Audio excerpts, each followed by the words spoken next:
ले हमरा घमंड। सिर्फ खेल खेलना जानता। चाहे जीत हो या हार, होगी हम पहाड़ी गांव वालों के।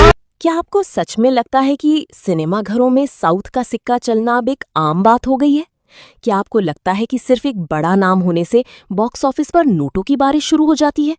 जवाब है बिल्कुल नहीं, क्योंकि जब दांव पर पूरे 130 करोड़ रुपए लगे हों तो सांसें डिस्ट्रीब्यूटर्स की भी अटक जाती हैं और धड़कनें मेकर्स की भी। स्क्रीन पर दो हिस्से होते हैं, स्प्लिट स्क्रीन। एक तरफ बॉलीवुड के आयुष्मान खुराना की फिल्म पति पत्नी और वो टू का रोता हुआ चेहरा, और दूसरी तरफ सूर्या की फिल्म करप्पू का खतरनाक पोस्टर। बीते शुक्रवार को जब थिएटर्स के दरवाजे खुले तो मुकाबला सिर्फ दो फिल्मों के बीच नहीं था, मुकाबला था बॉलीवुड के एक बड़े सीक्वल और साउथ की एक महा आंधी के बीच। एक तरफ थे आयुष्मान खुराना अपनी कॉमेडी के साथ, और दूसरी तरफ खड़े थे सूर्या अपने सबसे खूंखार अवतार के साथ। लेकिन भाई साहब, जो नतीजा निकल कर आया है उसने ट्रेड एनालिस्ट्स के होश उड़ा दिए हैं। स्क्रीन पर थिएटर्स के बाहर लगी लंबी लाइनों, दर्शकों के चिल्लाने और दूध चढ़ाने वाले रियल फुटेज चलते हैं। बैकग्राउंड म्यूजिक अपने चरम पर पहुंच जाता है। स्क्रीन पर लिखा आता है द रियलिटी चेक।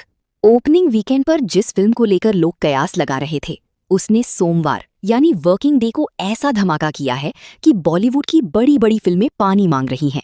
आज की इस हम सिर्फ आंकड़े नहीं बताएंगे, बल्कि वो इनसाइड स्टोरी खोलेंगे कि कैसे इस फिल्म ने केवल 4 दिनों के अंदर अपना पूरा बजट रिकवर करने की राह पकड़ ली है। दिल थाम कर बैठिए, क्योंकि अब शुरू होने जा रहा है करप्पू का असली बॉक्स ऑफिस पोस्टमार्टम। चलिए कहानी की शुरुआत करते हैं शुक्रवार से। जब करप्पू को सिनेमाघरों में रिलीज किया गया तो फैंस का क्रेज 7वें आसमान पर था।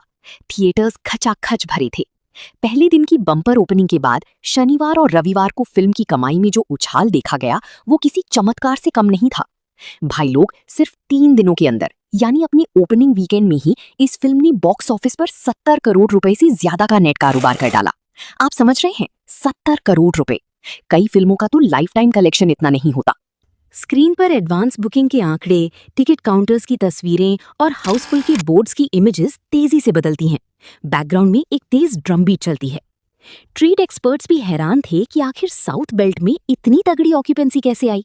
सिंगल स्क्रीन से लेकर मल्टीप्लेक्स तक सुबह 4 बजे के शोज भी हाउसफुल चल रहे थे। दर्शकों का ये हुजूम ये साफ बयां कर रहा था कि सूर्या का स्टारडम इस समय अपने सबसे सुनहरे दौर से गुजर रहा है। लेकिन असली परीक्षा अभी बाकी थी, क्योंकि वीकेंड पर फिल्में अक्सर नाम के सहारे चल जाती हैं। असली खेल तो सोमवार को शुरू होता है, जिसे सिनेमा की भाषा में द लिटमस टेस्ट कहा जाता है। स्क्रीन पर एक बड़ा तराजू आता है। एक तरफ आयुष्मान खुराना की फिल्म और दूसरी तरफ सूर्या की फिल्म। आयुष्मान का पलड़ा बहुत हल्का होकर ऊपर उठ जाता है, जबकि सूर्या का पलड़ा भारी होकर नीचे बैठ जाता है। अब जरा इस क्लैश पर नजर डालिए। बॉलीवुड ने अपनी एक बड़ी ब्रांड पति पत्नी और वो टू को मैदान में उतारा था। हीरो थे आयुष्मान खुराना, जिनसे उम्मीद थी कि वो हिंदी ऑडियंस को थिएटर्स तक खींच लाएंगे। लेकिन भाई साहब, साउथ की इस आंधी के सामने हिंदी सिनेमा की ये लेटेस्ट रिलीज पूरी तरह पस्त हो गई। जहां आयुष्मान की फिल्म पूरे वीकेंड में बमुश्किल 15 करोड़ रुपए का आंकड़ा छुपाई, वहीं अकेले करप्पू ने 70 करोड़ रुपए कूद दिए, यानी कमाई के मामले में 4 गुना से भी ज्यादा की बढ़त। अब आते हैं सबसे बड़े सस्पेंस पर। सोमवार का दिन। अच्छे सूरमा सोमवार को औंधे मुंह गिर जाते हैं, लेकिन सैक निल्क की जो रिपोर्ट आई है उसने सबको चौंका दिया है। रिलीज के चौथे दिन यानी अपने पहले सोमवार को करप्पू ने करीब 9 करोड़ रुपए का नेट कलेक्शन किया है। एक वर्किंग डे के लिहाज से जहां लोग ऑफिस और कॉलेज में बिजी होते हैं, 9 करोड़ रुपए कमाना किसी चमत्कार से कम नहीं है। इसी के साथ फिल्म का कुल डोमेस्टिक नेट कलेक्शन अब 80 करोड़ रुपए के करीब पहुंच चुका है। सोशल मीडिया प्लेटफॉर्म्स एक्स और इंस्टाग्राम के पॉजिटिव रिव्यूज और पब्लिक रिएक्शंस के स्क्रीनशॉट्स स्क्रीन पर तैरते हैं। आखिर इस बम्पर कमाई के पीछे का राज क्या है? राज है पब्लिक सेंटिमेंट। क्रिटिक्स चाहे जो कहें, लेकिन थिएटर से निकलने वाली जनता इस फिल्म को सूर्या की करियर की सबसे सॉलिड फिल्म बता रही है। जो नेगेटिव वर्ड ऑफ माउथ अक्सर फिल्मों को ले डूबता है, वो यहाँ दूर दूर तक नहीं है। लोग सोशल मीडिया पर लिख रहे हैं कि फिल्म का स्क्रीन प्ले और सूर्या का अभिनय थिएटर्स में आग लगा रहा है। इसी पॉजिटिव माहौल ने सोमवार को भी फिल्म की गिरावट को रोक कर रखा। एक वर्ल्ड मैप स्क्रीन पर आता है। इंडिया से लेकर ओवरसीज यानी विदेश तक ग्लोब चमकने लगता है। स्क्रीन पर 2 बड़े आंकड़े आते हैं, बजट 130 करोड़ रुपए और ग्लोबल कमाई 130 करोड़ रुपए से अधिक। दोनों के मैच होते ही स्क्रीन पर सक्सेस का ग्रीन स्टैंप लगता है। अब बात करते हैं सबसे जरूरी समीकरण की, बजट और रिकवरी। मीडिया रिपोर्ट्स की माने तो करप्पू का कुल बजट 130 करोड़ रुपए से ज्यादा का बताया जा रहा है। अब आप सोचेंगे कि फिल्म तो अभी भारत में 80 करोड़ रुपए के पास पहुंची है, तो क्या ये फ्लॉप होगी?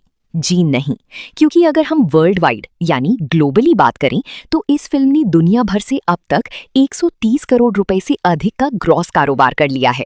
यानी रिलीज के महज 4 दिनों के अंदर फिल्म ने अपनी प्रोडक्शन कॉस्ट की बराबर की कमाई ग्लोबल बाजार से निकाल ली है। इसे कहते हैं सही मायनों में कमर्शियल तौर पर अपार सफलता हासिल करना। तो दोस्तों, जिस रफ्तार से फिलहाल करप्पू बॉक्स ऑफिस पर अपनी हुकूमत चला रही है, उससे ट्रेड पंडितों का साफ मानना है कि ये फिल्म अपने पहले हफ्ते यानी फर्स्ट वीक के अंदर ही भारत में 100 करोड़ रुपए का जादुई आंकड़ा पार कर लेगी। इतना ही नहीं, ये सूर्या के पूरी करियर की सबसे बड़ी और सबसे सफल फिल्मों की लिस्ट में टॉप पर शामिल होने की प्रबल दावेदार बन चुकी है। फिल्म को मिलने वाला ये रिस्पॉन्स ये साबित करता है कि अगर कंटेंट में दम हो तो वर्किंग डेज भी वीकेंड बन जाते हैं। स्क्रीन पर 2 एंड स्क्रीन बॉक्स आते हैं, एक तरफ करप्पू का अगला विश्लेषण और दूसरी तरफ चैनल का सब्सक्राइब बटन। नीचे कमेंट बॉक्स का एक एनिमेटेड एरो ब्लिंक करता है। तो दोस्तों, सारी एनालिसिस और आंकड़ों को देखने के बाद हमारा फाइनल वर्डिक्ट तो यही है कि करप्पू बॉक्स ऑफिस पर एक बहुत बड़ी सुपरहिट बनने की राह पर निकल चुकी है। लेकिन असली सवाल अब मैं आपसे पूछता हूँ, क्या आपको लगता है कि ये फिल्म लाइफ टाइम 300 करोड़ रुपए या 500 करोड़ रुपए का आंकड़ा छू पाएगी, या फिर आने वाले शुक्रवार को इसकी कमाई ठंडी पड़ जाएगी? अपनी राय नीचे कमेंट बॉक्स में लिखना बिल्कुल मत भूलना। और हाँ, अगर सूर्या के सच्चे वाले फैन हो तो इस वीडियो को लाइक और चैनल को सब्सक्राइब किए बिना मत जाना। मिलते हैं अगली धमाकेदार वीडियो में, तब तक के लिए जय हिंद।